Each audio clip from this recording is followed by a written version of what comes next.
All new Dr. Phil. Murdaugh murder trial, dissection of the guilty verdict. I think that was a jaw-dropping moment. What was said in the jury room that caused two not guilties to change their votes? I saw something happen in this trial I've never seen before in all my 20 years of being a prosecutor. The numbers on criminal appeals are real low. Maybe about a 2% chance of winning an appeal when a defendant takes the stand. Let's do it. Have a good show, everybody. Here we go. This is a safe place to talk about hard things. Stand by. We'll count you down. Today is going to be a changing day in your life. 5, 4. Get ready to take care of you.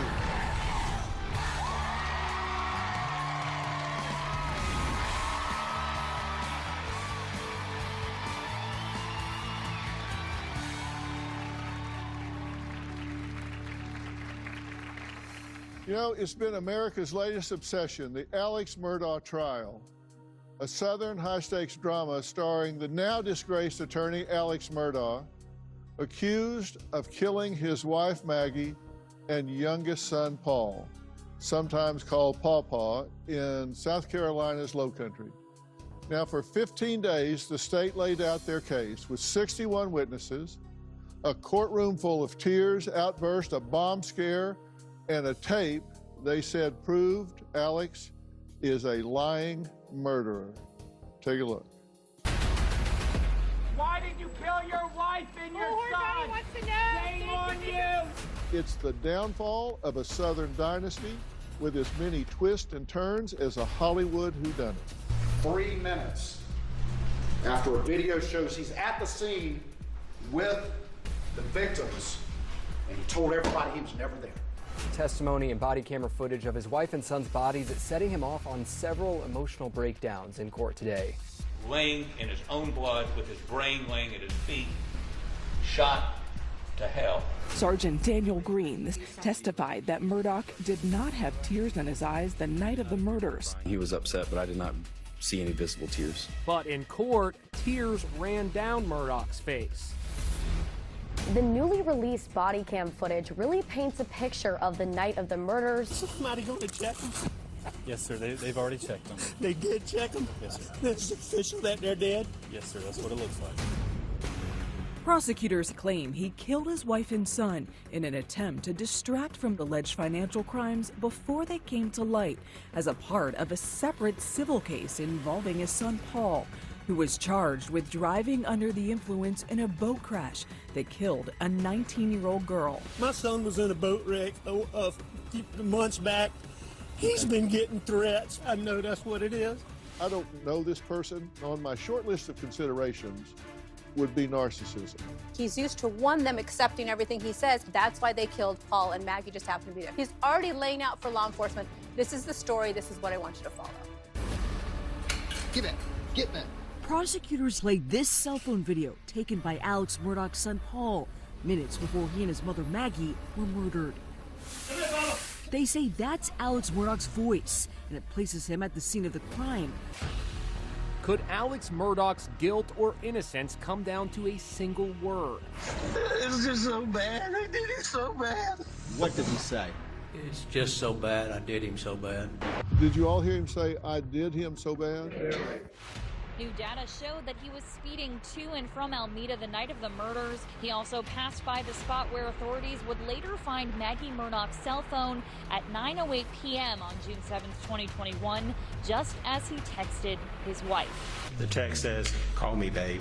There's only one person who had the motive, who had the means, the opportunity to commit these crimes. The prosecution's case has relied on circumstantial evidence. Investigators never found the murder weapons or bloody clothes, and there were no eyewitnesses. We couldn't bring you any eyewitnesses because they were murdered. Well, it was then the defense's turn, and that's when jaws dropped across the country. First, the surviving son, Buster, broke his silence, testifying on his dad's behalf, and then shockwaves rang out when Alex Murdaugh himself said he would take the stand in his own defense. What was supposed to charm the all-Southern jury with his colloquialisms and demeanor backfired, and they came back within hours with a decisive guilty verdict. The defense is up to bat this week in the murder trial for disbarred attorney Alex Murdaugh. On the stand, Alex Murdaugh's surviving son Buster spoke publicly for the first time. He says he rushed to his father's side. What was his demeanor? Yeah, his demeanor was, he was destroyed. He was heartbroken. Buster described his family as tight-knit and Murdaugh as a devoted father. Alex Murdaugh sure looked pleased. He gave Buster a consoling pat as he passed him in court. A high-stakes gamble in the double murder trial of Alex Murdaugh as the disgraced attorney takes the stand in his own defense. I am going to testify. I want to testify. Words that rocked the courtroom. I didn't shoot my wife or my son anytime. Ever. But then came a stunning confession. Hey, he's got a bird in his mouth. Were you in fact at the kennels at 8:44 p.m. on the night Maggie and Paul were murdered? I was. Did you lie to Sled Agent Owen and Deputy Laura Rutland? I did lie to them. You've been able to lie quickly and easily and convincingly if you think it'll save your skin for well over a decade.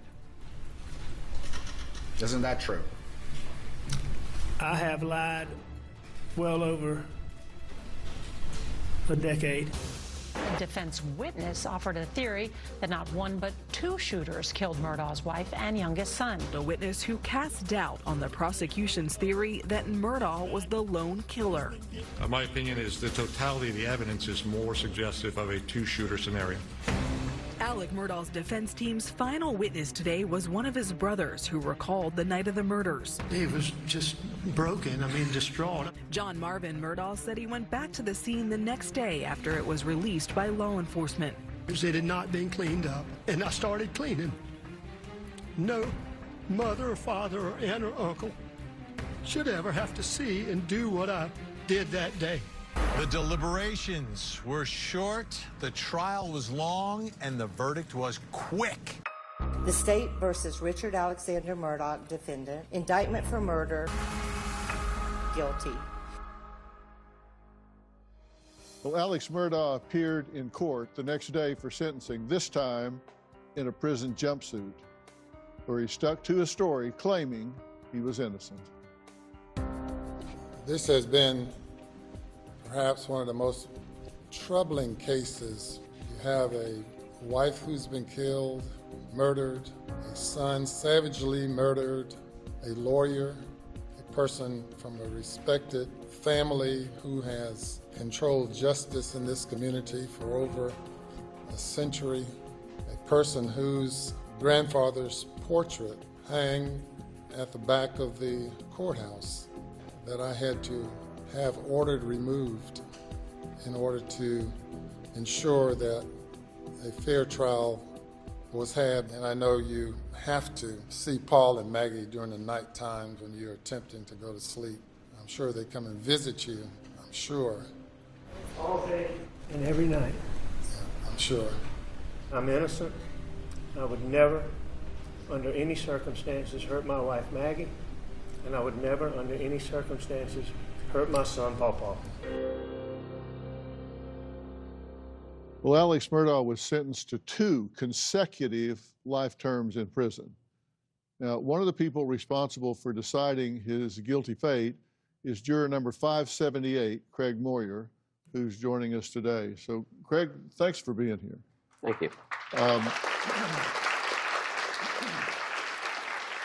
It's interesting for people to hear what goes on inside the jury room, and I spent a lot of my professional career dealing with juries. That's what I did professionally, and my theory is that juries tend to get it right. In this case, I think the defense was planning on hanging this jury, and all they needed was to get one person to say not guilty and stand their ground. And I want to kind of work backwards here. When you guys went into the deliberation room, I understand that there were 9 people that were already leaning guilty, 2 not guilty, and 1 undecided. Is that true? That's correct. Did anybody talk about the fact that it was just hard to conceive that a father could shoot his own child? Not once, but twice. Was it hard? It was hard for me. Was it? I mean, that's hard to even go there, isn't it? It is. Do you have children? I do. Because I looked at it as a father and I thought, how far out would you have to be to actually consider shooting your own child? Not once, but twice. Your wife, but your son, two people, you got to be really out there to do that. And a few minutes earlier, he's down there just chatting about the dogs. That's a pretty snap turn from casual conversation to murdering two people. How did you break that down in your mind? How did you explain that? At 8:44, he was there, and the phones go silent, and he just says he goes to his mom's, and then he lies. You know, it's hard to tell what's the truth coming from him. All right, coming up, what went on in the deliberation room, and how did this actually go down, and when did people make their mind up? Because they don't wait till the end. I mean, you do this cumulatively, and we'll talk about that next.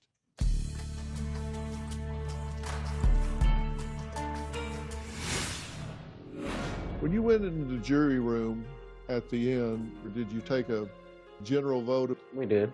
That was when it was 9-2 and undecided? Correct. What do you think was said to change their votes? There was a question about whether your dad said, I did him so bad, or they did him so bad. Do you remember that? Yes, sir. Do you recognize your dad's voice? I do. If you listen to it, would you be able to tell the jury whether it's I or they? Yes, sir. It's just so bad. It's so bad. What'd your dad say? Said they did him so bad. Was that the first time you'd heard him say they did him so bad? No, sir. When was the first time you heard him say they did him so bad? First time I heard him say that was the night that I went down to Moselle. Well, Buster clearly tried to help his dad when he took the stand, but Craig Moyer, juror 578, said it was Alex's shocking admission that he lied to police about being at the kennels the night of the murders that did him in. Did you lie to SLED Agent Owen and Deputy Laura Rutland on the night of June 7th and told them that you stayed at the house after dinner? I did lie to them. And in the interview of August 11th, did you tell Agent Owen and Agent Croft, did you lie to them by telling them that you were not down at the kennels on that night? Yes. On June the 7th, I wasn't thinking clearly. I don't think I was capable of reason. And I lied about being down there. And I'm so sorry that I did. I'm sorry to my son Buster. I'm sorry to Grandma and Papa T. I'm sorry to both of our families. Most of all, I'm sorry to Mags and Pawpaw. Didn't believe that, did you? Not at all. And at the time, you didn't believe it when you were watching it? No, sir. What were you saying to yourself while you're sitting in the jury box watching that? It's kind of disgusting in my mind. Didn't believe it? I didn't. When you went into the jury room at the end, they send in you a jury charge with instructions and elements of the crime and the question. When y'all first got in there, did you sit down and read through that? We did. As soon as that was over, did you take just a general vote about how people felt? We did. Was it by private ballot? It was anonymous.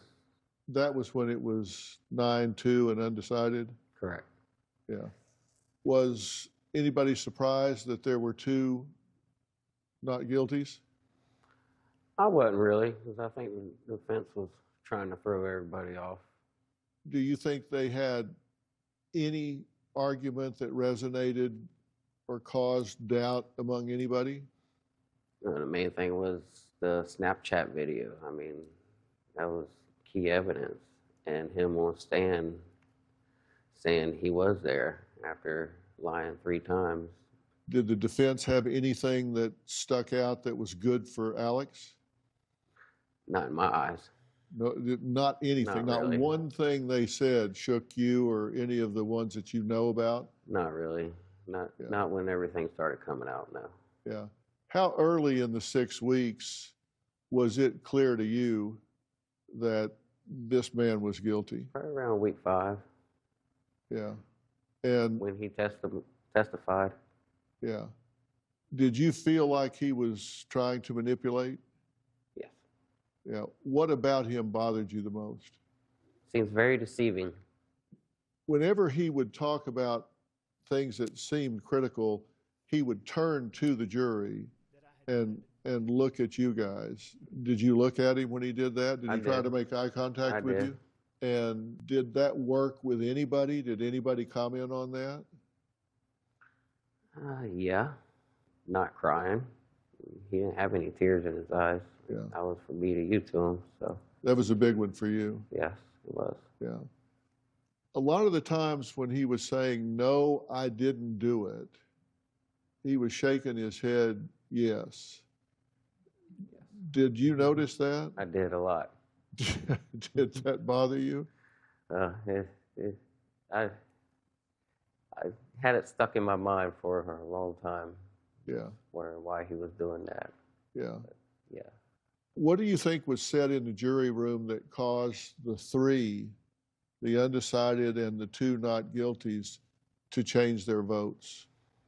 I think it's the Snapchat and the timeline. I mean, that's hard to explain away, right? It is. He just those Too few many times. Those few minutes, it was just hard to explain that away. Yes, it is. How long before you took a second vote? Probably, I would say, 30 minutes. Okay, and you discussed it after the first vote? Yes. You talked about it. Did the people that voted not guilty fess up, or were they just? No.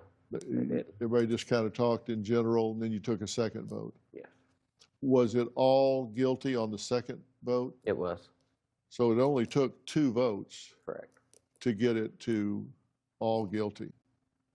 All right. And when it came around the second time and it was all guilty, what was the mood in the room? Everybody was real nervous. Really nervous? Yes, sir. Yeah. Were you relieved? I was relieved that it was over, yeah. Yeah. Were you nervous to go back and face him that we just found you guilty? In a way, I was. Yeah. Because that's a big deal. It is. Yeah. All right. Coming up, a police badge, blue lights on his car. Did Alex think he was above the law? What did prosecutors ask? We're going to show it to you next.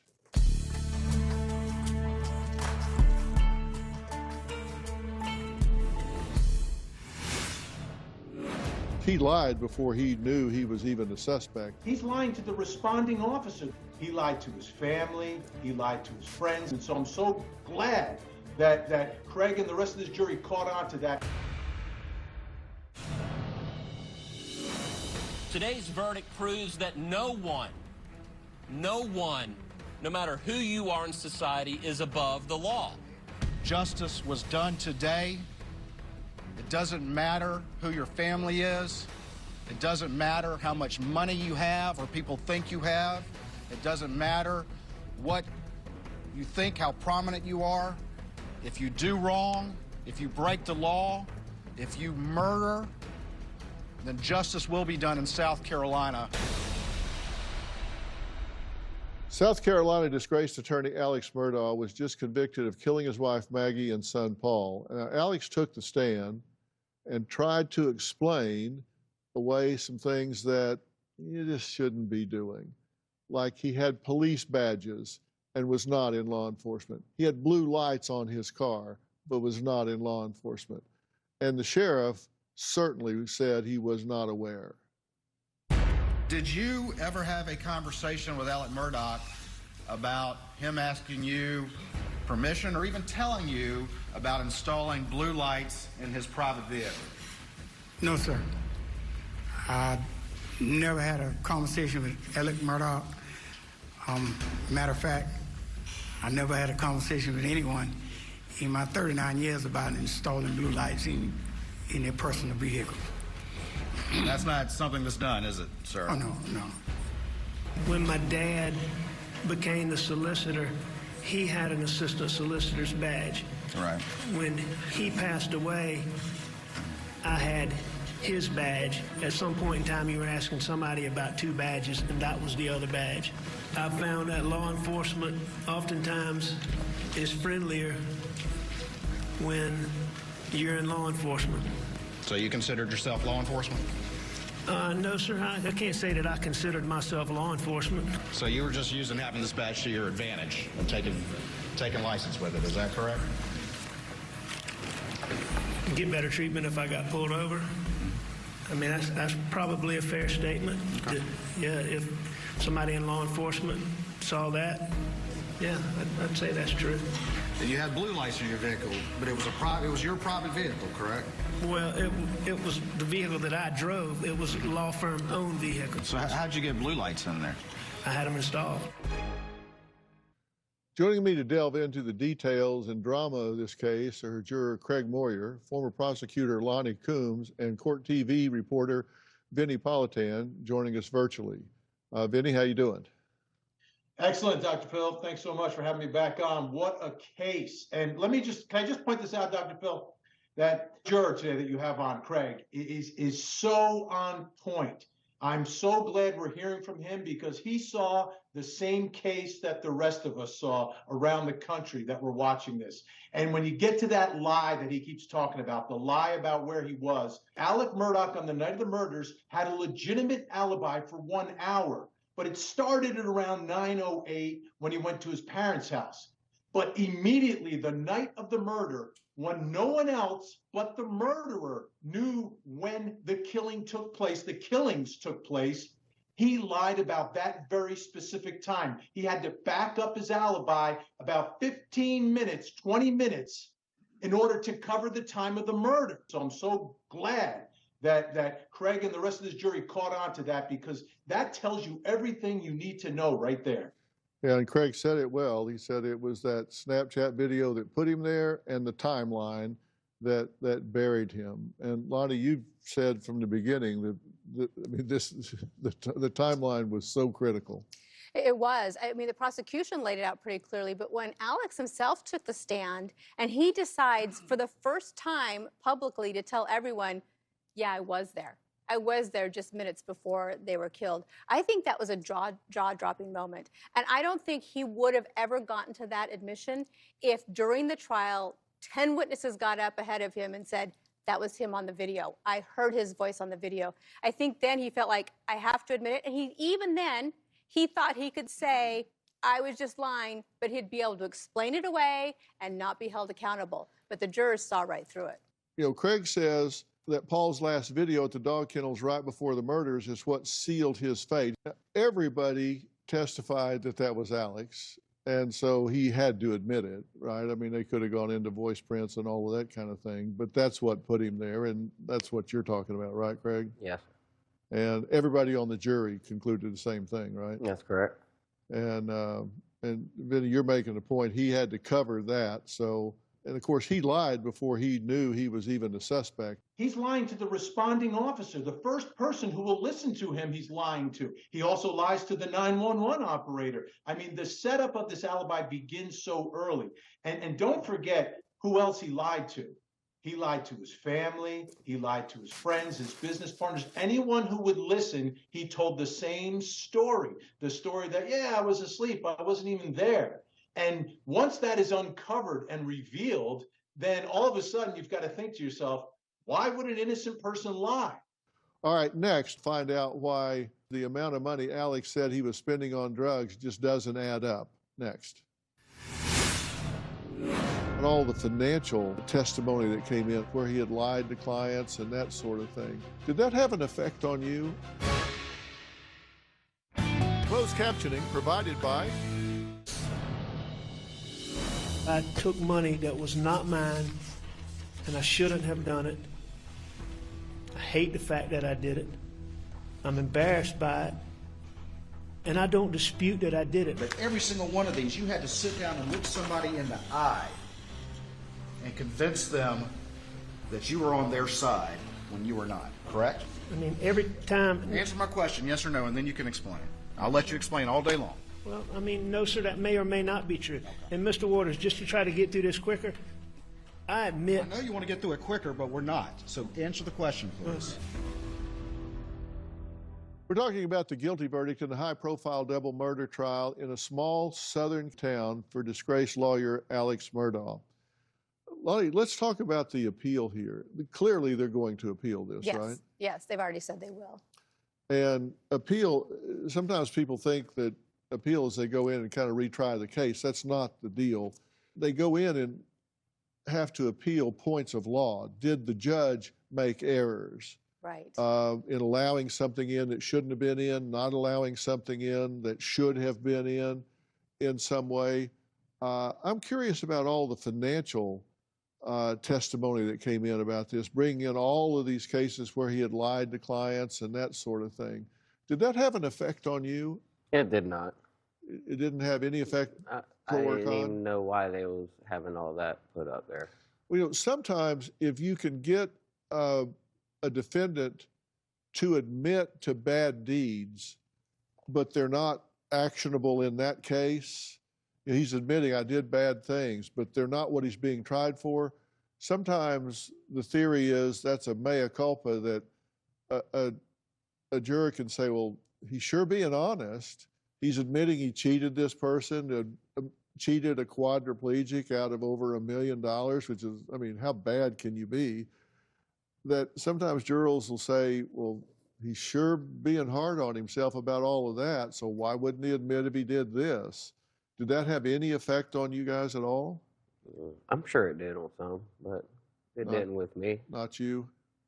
Lonnie, is that a point of appeal? They let too much stuff in? Yes, and they've already said that's going to be a point of appeal. So essentially, like you said, the Court of Appeals will look at judicial errors. And usually all that evidence of financial crimes wouldn't be allowed in a murder case, right? But there are exceptions. For example, if the prosecution wants to use it to prove motive, like they were saying in their opening statement, they talked about this storm that was coming with all of these financial pressures and these things that he'd been doing for all these years and covering it up, and now all of a sudden it was going to come out in the open. So the judge said, yes, you can put this evidence in, and then the prosecution put in a ton of evidence. As Craig said, they went on and on for hours putting on this evidence. So the defense is going to say that ended up prejudicing the jury. It took their focus off what they should have been looking at, and they based somehow their determination of guilt based on these other things. But as Craig said, it really didn't affect them. And I think once he took the stand and presented himself the way he did and told the lies and had the credibility or not credibility that he presented there, I think everyone kind of forgot all the other stuff and really focused on what he was saying about the murder itself. Yeah. Ben, do you think they put on too much financial information? No, I don't think so. I mean, the door was opened by the defense. This is a case many thought like, oh my goodness, how could a man ever do this? And then you have to explain who the man is and what the motive was. But it was great to hear Craig say, no, we really didn't need it because the guy's a liar. We knew he was a liar. He lied to our faces. When it comes to the appeal, though, Dr. Phil, in cases where a defendant testifies, where he takes the stand, he or she, the success drops in half of any appeal. And we already know the numbers on criminal appeals are real low. So maybe about a 2% chance of winning an appeal when a defendant takes the stand. This judge, Judge Newman, every time he made a ruling, he made a very clear record. He would say why he was ruling. He would lay out the case law for support, sort of supporting his decision. And Dr. Phil, I saw something happen in this trial I've never seen before in all my 20 years of being a prosecutor, and that was he would start citing the case precedent that supported his decision, and he'd say, in People versus such and such, I ruled this way, and then the Court of Appeals affirmed it. He's citing his own case law in a couple of cases, so that's quite a flex for a judge to be able to say, I'm supporting my own ruling with my own ruling. Yeah, he did not make this case about him. He made it about the law and about what was going on. So I thought he did a really good job. He's an excellent jurist, and I really think that will all stand up on appeal because he made such a clean record. All right, when we come back, we're going to look deeper into what went on and how this actually got problem solved by the jury. We'll be right back.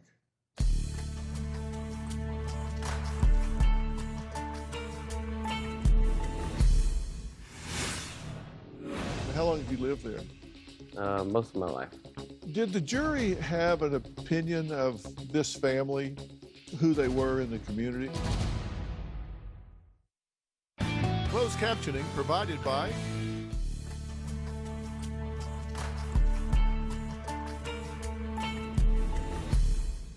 We're talking about the twists and turns in the high-profile double murder trial of Alex Murdaugh that just came to a close with a guilty verdict. Now, Netflix covered this Southern scandal and focused quite a bit of attention on the Murdaugh's entitlement and bullying behavior. Take a look. At the hospital, it started to really sink in what had just happened. All these nurses coming in and out, asking me all these different questions, and all I really could think about was if anyone had found Mallory at that point. And I just wanted my mom there. When I got there, they quick brought me into a room and they were gonna suture her fingers because the skin was all peeled back.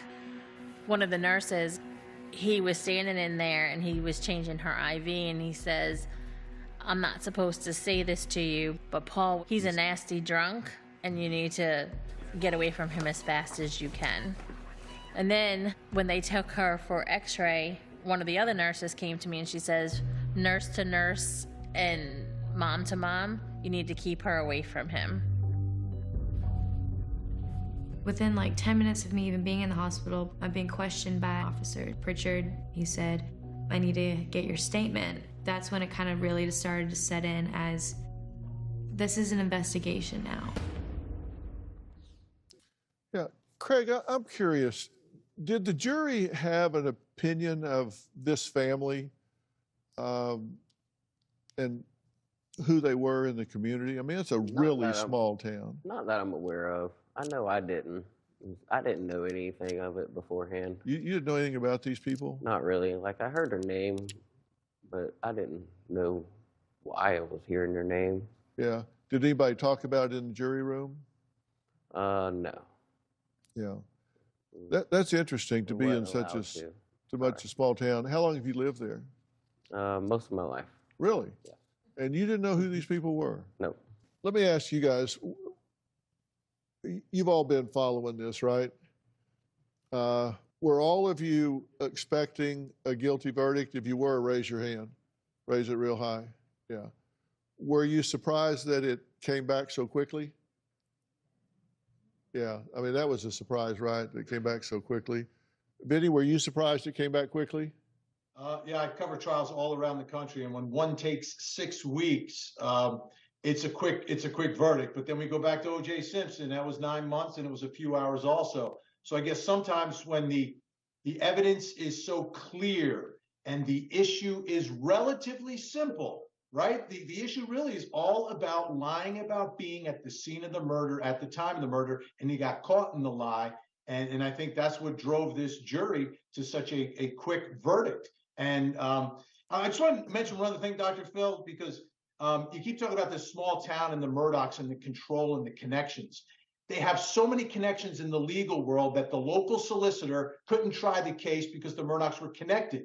Then they bring in Creighton Waters, and he's from the AG's office, and you think maybe he's not connected to Alex Murdaugh. But these two went to law school together, believe it or not. And obviously their careers and their lives have gone in completely different directions. One goes inside a courtroom and fights for the truth. And then one goes into a courtroom and lies. And I think we know who's who in that picture. Yeah, exactly. Coming up, the jury visited the Moselle property. What impact did that have on the verdict?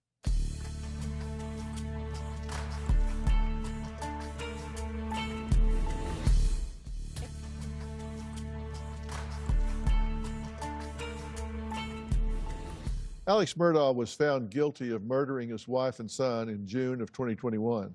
You know, one of the things I'm always curious about is, you know, when people go to court, they always put on their Sunday best clothes and they put their best foot forward and they really come across in the best possible way they can. And that's not how they always are in their life. And these people, like he had a law enforcement badge, he had blue lights on his car.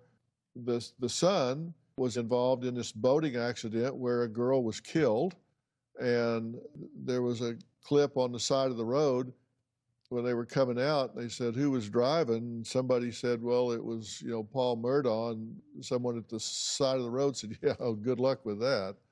Everybody just knew these were very entitled people. This is another clip from Netflix. Paul's girlfriend, Morgan, says Paul was also involved in a truck accident in addition to the boat accident, and his family came to the rescue. Take a look. We got in this huge fight, and Paul was being really aggressive about it. And at first, he was driving like it was going to be okay and that, we'd make it home safely. And on that turn, Paul lost control and wrecked us into a ditch.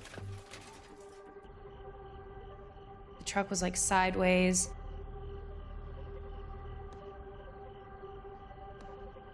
He had so many guns in his car, so like guns were everywhere, beer cans were everywhere. So I dial 911 and Paul hangs it up and throws my phone, and Paul calls Randolph. He tells him exactly where we're at, and then he calls his dad, and then Randolph, Alec, and Maggie showed up. Before they even checked on us, they opened the back of the truck and they took out all the guns.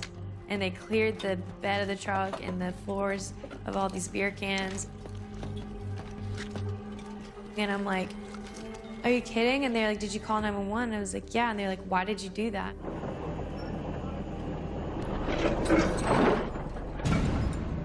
That's not the face they put on in court.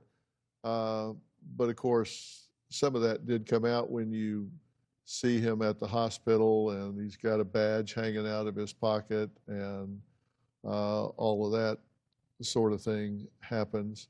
When you put a defendant on, generally it's a Hail Mary.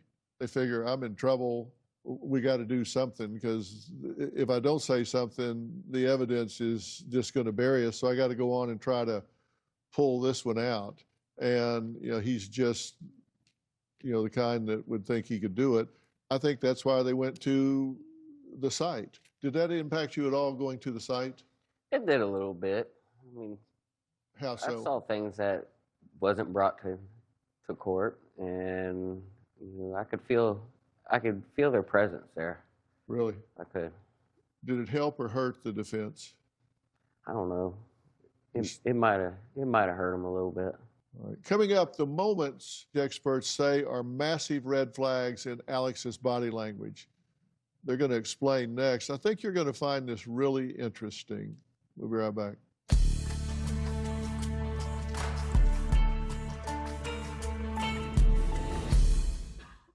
Closed captioning provided by